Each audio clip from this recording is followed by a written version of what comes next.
Hello प्यारे students, आपका फिर से इस ऑनलाइन प्लेटफॉर्म पे हार्दिक स्वागत है। तो स्टूडेंट्स, हमने लास्ट लेक्चर में लास्ट वीडियो में हमारा चल रहा था विभिन्न मात्रक एवं विमाओं की बातें कर रहे थे हम भिन्न भिन्न भौतिक राशियों के कि भिन्न भिन्न भौतिक राशियों में मात्रक और विमा कैसे निकाली जाती है। तो देखना बच्चों, उसी के हम आगे बात करते हैं। तो उसी के हम आगे चले तो बच्चों एक और में नंबर जो भी है आपका, जितने भी नंबर का आपका बचा हुआ है पोर्शन, जो नंबर है आप डाल देना इसमें ना, कल के बाद का अगला नंबर डाल देना जो भी है, मुझे याद नहीं। अगला है बलागुण। अगर बच्चों मैं बलागुण की बात करता हूं तो वैसे बलागुण को इंग्लिश में बोलता है टॉर्क। आपके आएगा, मैंने आपसे एक ही बात कही थी ये चीज़ें पढ़ाने से पहले। बच्चों जो सूत्र हम पढ़ रहे हैं ना, वो सूत्र आपके फिजिक्स में, भौतिक विज्ञान में आगे के चैप्टरों में आने वाला है। तो आराम से बैठिएगा, कोई दिक्कत नहीं है, आगे के चैप्टरों में जरूर आएगा ये। ठीक है बच्चों।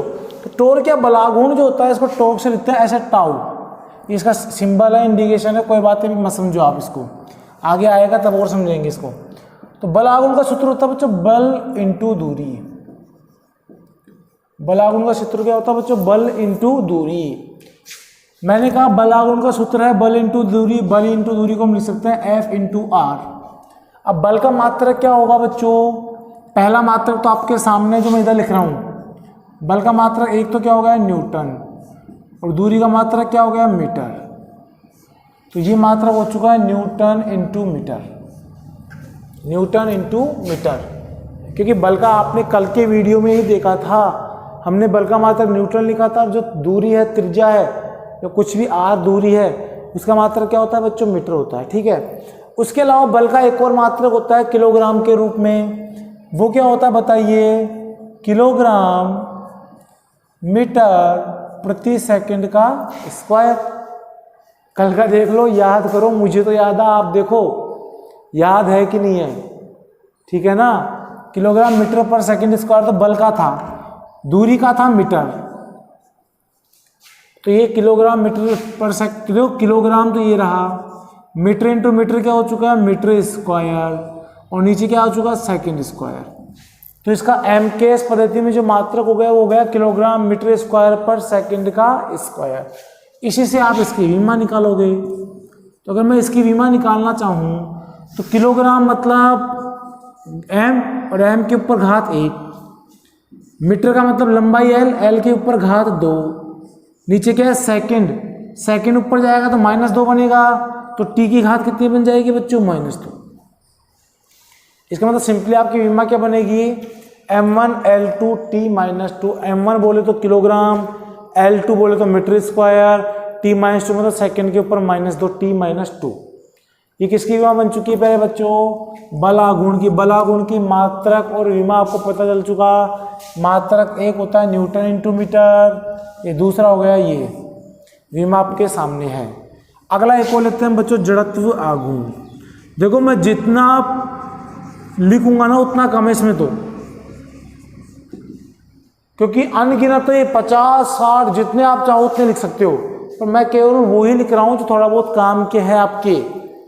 ठीक है ना, थोड़े बहुत काम के, मैं उन्हीं को इंडिकेट कर रहा हूं आप लोगों के सामने बच्चों। तो ये जो जड़त्व आघूर्ण है ना, जड़त्व आघूर्ण का फॉर्मूला होता है द्रव्यमान इंटू दूरी का स्क्वायर। जड़त्व आघूर्ण का जो सूत्र होता है, फॉर्मूला होता है, वो क्या होता है? द्रव्यमान इंटू दूरी का स्क्वायर। द्रव्यमान को लिखते हैं हम एम से, दूरी को लिखते हैं हम आर के स्क्वायर से। तो जड़त्व आघूर्ण का मात्रक हो गया एम इंटू आर का स्क्वायर। अगर बच्चों में इसके मात्रक की बात करूंगा तो द्रव्यमान का मात्रक क्या होता है? KG, kilogram.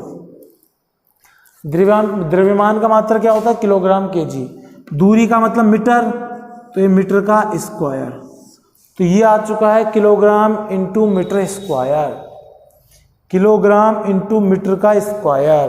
अगर मुझे इसकी विमा भी निकालनी हो साथ के साथ, तो आप विमा बोलिए। किलोग्राम का मतलब m की घात 1, मत भूलना, मैंने कल की वीडियो में खूब चिल्ला के बताया था कि ये ऐसा होता है। किलोग्राम मतलब m, l मतलब मीटर की घात 2, T0, क्योंकि टी यहाँ पर है, सेकंड यहाँ पर उपस्थित ही नहीं है। तो सेकंड नहीं है तो टी की घात कितना आ जाएगा प्यारे बच्चों? 0। आ गई यहाँ तक बात समझ में? तो ये हो जाएगा m1L2 t की घात 0 के बराबर। वैसे देखो खूब लिखोगे ना उतने कम है, मैं एक दो लिख देता हूँ आप लोगों के लिए, फिर इनफ है, इससे ज़्यादा की रिक्वायर्ड है नहीं आपको ज़्यादा। अगर मैं लिखता हूँ तरंग दैर्ध्य, कभी नाम सुना हो तरंग दैर्ध्य, नहीं सुना तो कोई बात नहीं, ये केमिस्ट्री में, रसायन विज्ञान में भी आता है, फिजिक्स में, भौतिक विज्ञान में भी आएगा। तरंग दैर्ध्य का बच्चों जो मात्रक होता है ना, तरंग दैर्ध्य को हम इससे दर्शाते हैं, देखो इससे, लैम्बडा से, इससे चिन्ह को बोलते हैं लैम्बडा। कई ने पहली बार सुना है इसलिए लिख रहा हूँ लैम्बडा। ये तरंग दैर्ध्य को दर्शाने का संकेत है लैम्बडा। बहुत जगह आएगा ये तो आपके फिजिक्स में भी, केमिस्ट्री में बहुत जगह आएगा तरंग दैर्ध्य नाम तो लैम्बडा, ठीक है। और बच्चों तरंग दैर्ध्य का ये अपन पढ़ेंगे भी फिजिक्स में 9वें चैप्टर में। तरंग दैर्ध्य का बच्चों मात्रक होता है मीटर। तरंग दैर्ध्य का मात्रक क्या होता है बच्चों? मीटर। और इसकी जो विमा होती है, देखो क्या किलोग्राम है क्या नहीं है, तो m की घात 0, क्या लंबाई है क्या मीटर है, l की घात 1, क्या समय है क्या नहीं है, तो t की घात 0। भाई किलोग्राम नहीं था मतलब m की घात 0, लंबाई था मीटर तो मीटर की घात 1 है तो l की घात 1, सेकंड समय है तो t की घात नहीं है यहाँ पे तो t की घात 0। ये किसका मात्रक हो गया बच्चों?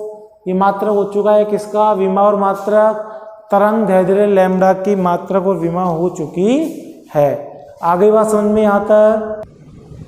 तो देखिएगा बच्चों इसके बाद अगला है आवेश। आवेश का जो सूत्र होता है धारा इंटू समय। कैसे?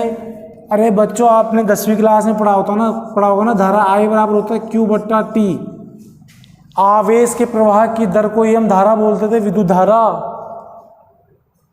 याद है क्या कि आवेश की प्रवाह की दर ही विद्युत धारा होती है। तो आवेश क्या हो जाएगा? Q/T, मतलब धारा इंटू समय। धारा का मात्रक क्या है? एम्पियर। समय का मात्रक क्या है? सेकंड।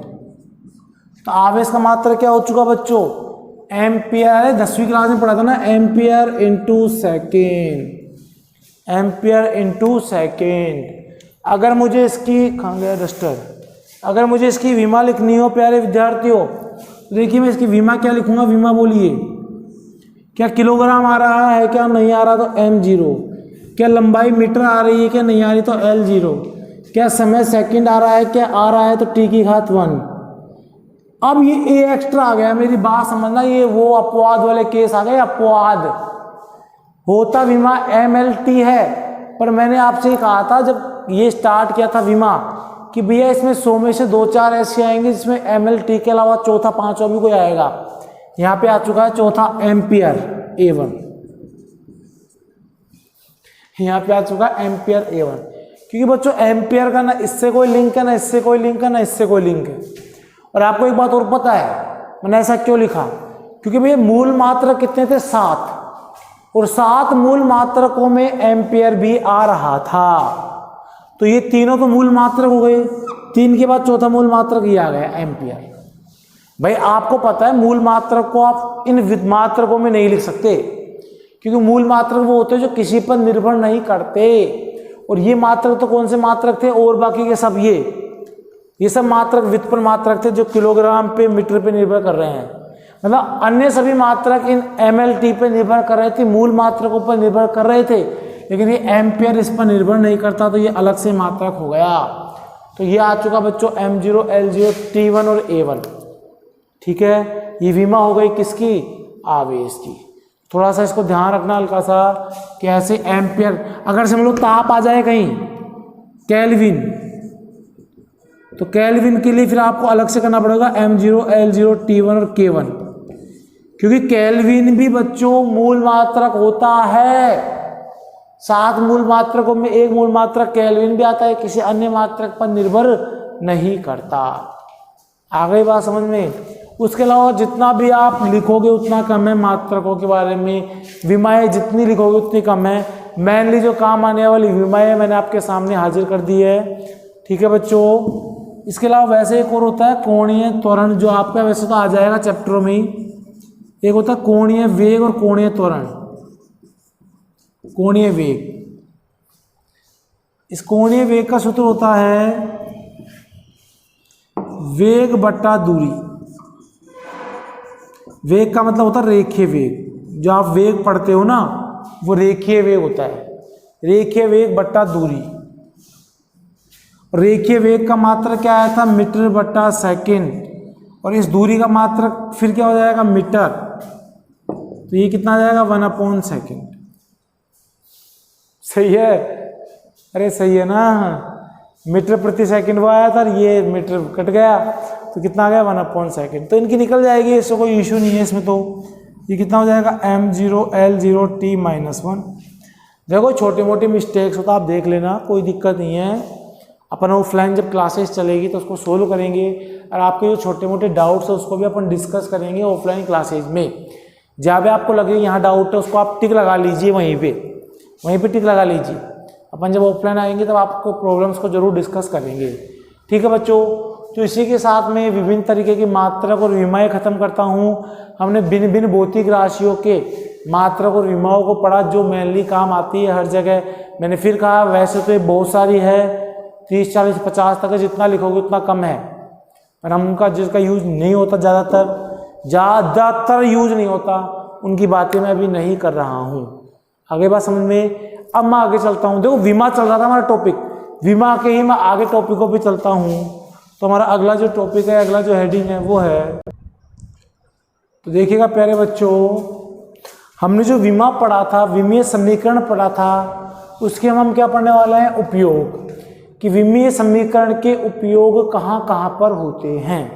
तो बच्चों एक चीज देखना, कोई भी भौतिक राशि है, कोई भी फिजिकल क्वांटिटी है, भौतिक राशि इंग्लिश में बोलता है फिजिकल क्वांटिटी, और किसी भौतिक राशि को प्यारे बच्चों दर्शाते हैं हम क्यू से, क्वांटिटी को क्यू, क्वांटिटी मतलब क्यू। और आपको पता है भौतिक राशि क्यू को हम एम, एल तथा टी के मूल मात्रकों में निम्न समीकरण द्वारा लिख सकते हैं। मेरा कहने का मतलब यह है प्यारे बच्चों कि अगर क्यू कोई भौतिक राशि है, जस्ट लाइक ऐसे, जैसे मैं आपसे बोल देता हूं बल F बराबर एम ए था, तो बल F बराबर एम ए एक सूत्र हो गया। ठीक है, देखो उसको मैं इधर रिलेटेड कर रहा हूं। तो बल F बराबर इस सूत्र का विमा होगी, देखो मैं विमा लिख रहा हूं m1 L1 t-2। तो इस भौतिक राशि Q को जैसे इस प्रकार लिखा हुआ, ऐसे इसको मात्रकों के रूप में ऐसे लिख सकते हैं, जहां m की घात 1 है, मतलब किलोग्राम मीटर बट्टा सेकंड का स्क्वायर, किलोग्राम मीटर बट्टा सेकंड का स्क्वायर, ये लिख दिया इसको ऐसे।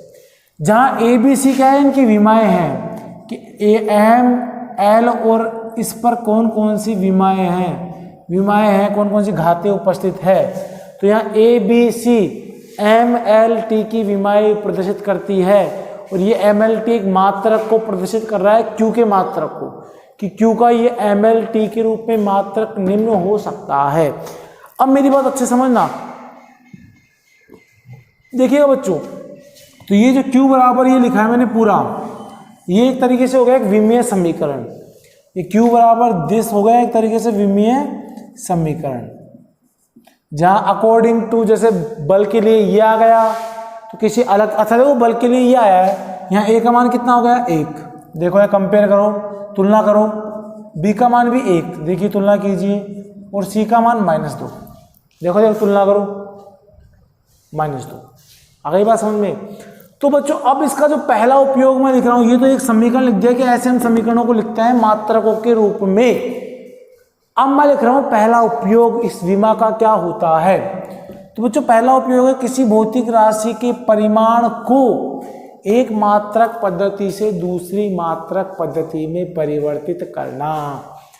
कई बच्चों को तो हेडिंग ही समझ में नहीं आई, सर क्या लिख दिया आपने, ये क्या बोल रहे हो आप कि मात्रक पद्धति से दूसरी मात्रक पद्धति में परिवर्तित करना कैसे करेंगे सर।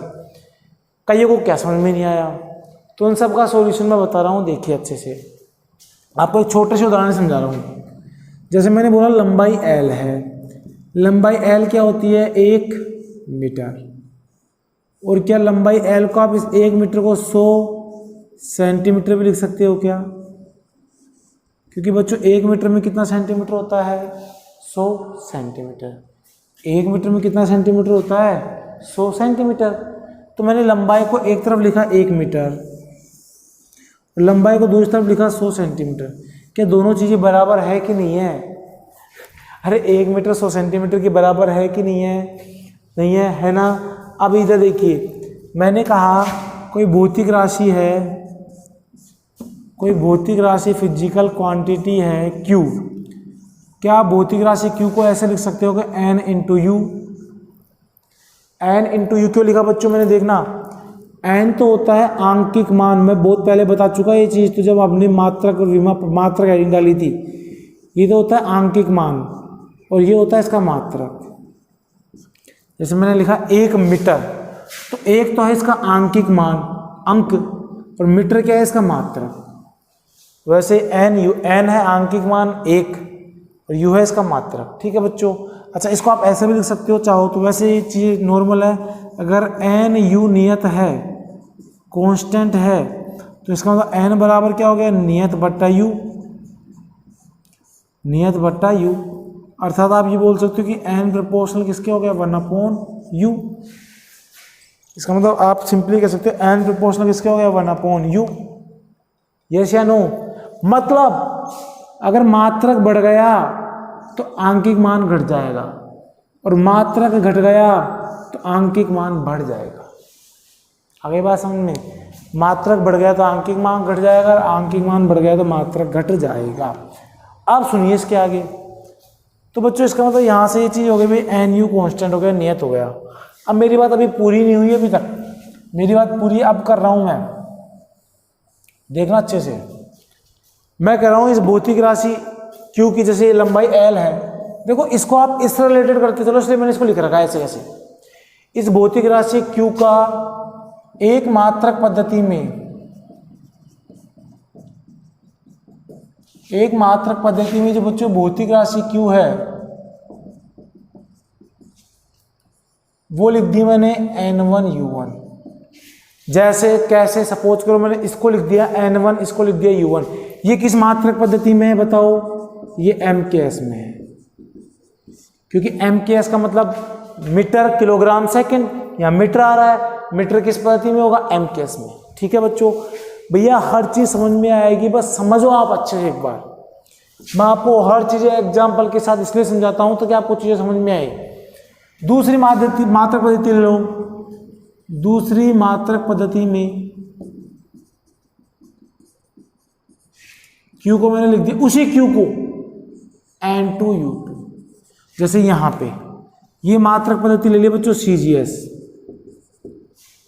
और CGS में मीटर की जगह क्या लिखते हैं? सेंटीमीटर।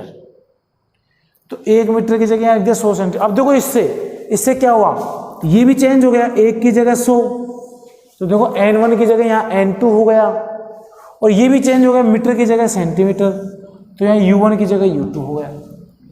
यस या नो? भैया मीटर की जगह सेंटीमीटर कर दिया, यहाँ 1 की जगह 100 कर दिया, दोनों चीजें यहाँ देखो चेंज हो गई, क्योंकि वही लंबाई ये है, वही लंबाई ये, वही Q ये है, वही Q ये है। आ गई बात समझ में? तो इसका मतलब बच्चों यहाँ पे क्या मैं ये कर सकता हूँ, क्या आता है? Q ये है, Q ये, तो N1U1 किसके बराबर हो जाएगा? N2U2 के। इसमें बताओ कोई समस्या है क्या? अर्थात मैं इन दोनों से क्या ये लिख सकता हूं क्या कि 1 मीटर जो होगा वो किसके बराबर हो जाएगा? 100 सेंटीमीटर के। 1 मीटर किसके बराबर हो जाएगा? 100 सेंटीमीटर। ये लिख सकता हूं कि इन दोनों से, वो यहाँ लिखा है, इसको इसके बराबर कर दिया। आ गए बच्चों बात समझ में? यहाँ तक फिर कोई समस्या नहीं है आप लोगों को? तो आगे सुनिए।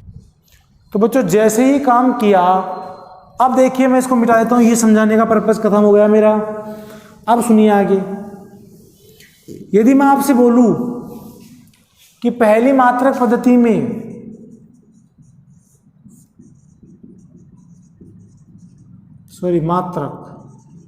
कि पहली मात्रक पद्धति में बच्चों U1 को लिखेंगे हम ऐसे,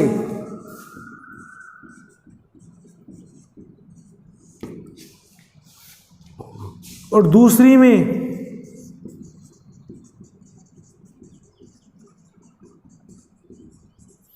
U2 को लिखेंगे ऐसे।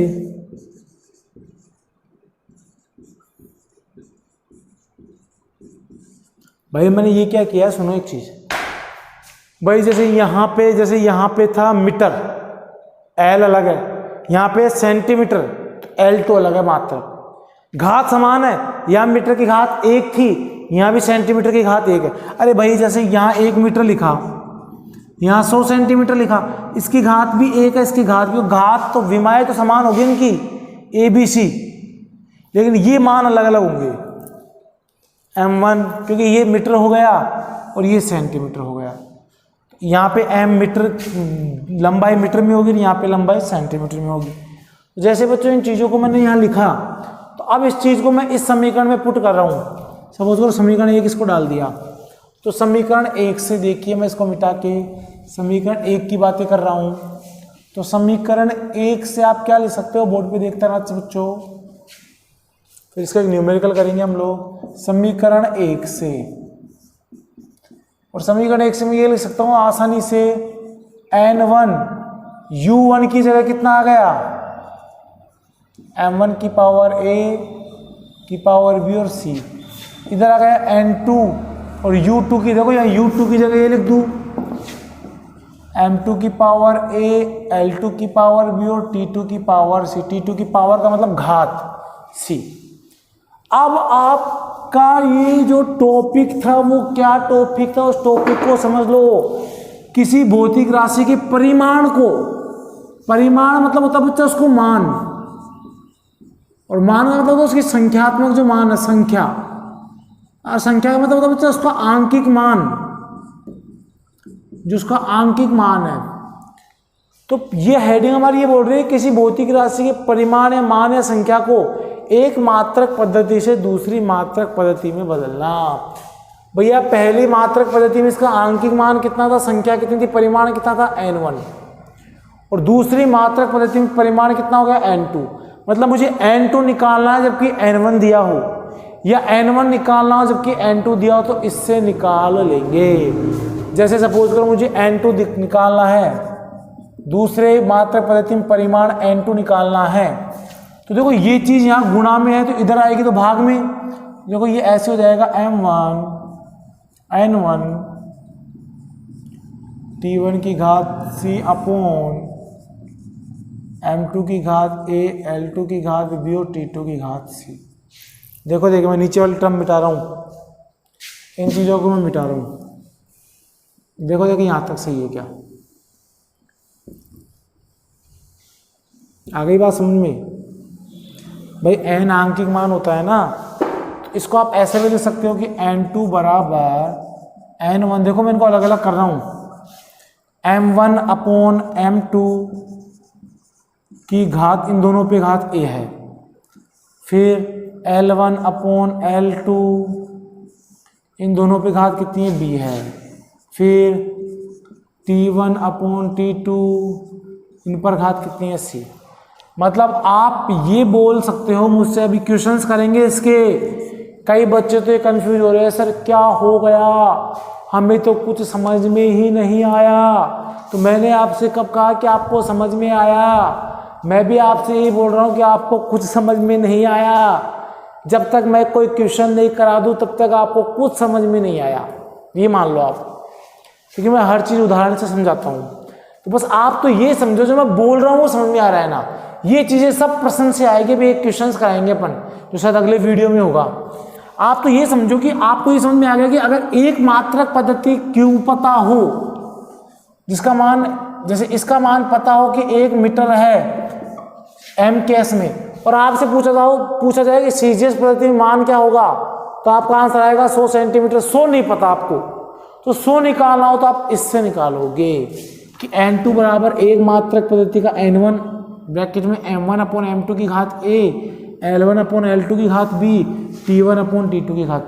जो मात्रक पद्धति, अच्छा एक चीज सुनो, इसमें कन्फ्यूजन मत होना, जिस मात्रक पद्धति का मान दे रखा हो उसके मान ऊपर आएंगे, और जिसका मान निकालना हो उसके मान नीचे आएंगे। क्वेश्चंस करेंगे इसमें और अच्छे से आपको क्लियर होगा। अभी के लिए बस ये फॉर्मूला आपके लिए है, अगले वीडियो में हम इनके क्वेश्चंस करेंगे 1-2, उससे आपको ये बातें और अच्छे से क्लियर हो जाएगी कैसे हम एक मात्रक पद्धति से दूसरी मात्रक पद्धति में परिवर्तित कर रहे हैं। अगले वीडियो जब मैं चालू करूंगा क्वेश्चंस का, उसमें मैं ये सूत्र पहले लिख दूंगा ऊपर ही ऊपर, तो क्या आपको पता चल जाएगा ये सूत्र तक हम बातें पिछले वीडियो में कर चुके हैं। आगे बच्चों बात समझ में आज के वीडियो में इतना ही। आप सभी का बहुत बहुत धन्यवाद। Thank you so much. कल के वीडियो में फिर मिलते हैं इनके क्वेश्चंस के साथ। बहुत बहुत धन्यवाद आप सभी लोगों का।